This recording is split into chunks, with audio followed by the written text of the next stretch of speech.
சைவ சித்தாந்தத்தினுடைய முதல் அருமையான முதுகெலும்பு போன்ற ஒரு சாஸ்திரம் இருக்குது. அதுல சிவஞான போதம் பேரு.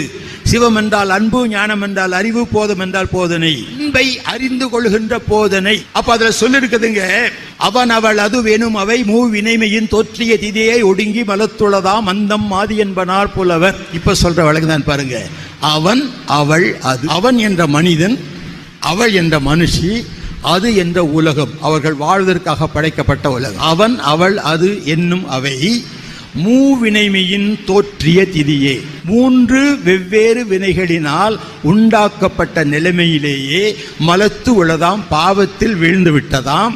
அந்த பரிசுத்த வாழ்க்கையின் முடிவு, ஆதி பாவத்தின் ஆரம்பம் என்பனார் புலவர் என்று வழி வழியாக புலவர்கள் சொல்லுகிறார்கள். இப்ப எத்தனை பேர் குழங்குது? இது யாரை பத்தி சொல்லியிருக்கு? ஆதாம் ஏவாள் பாவம் பிறந்த கதை 3 வரியில ரத்தன சுருக்கமா சுண்ட வச்சு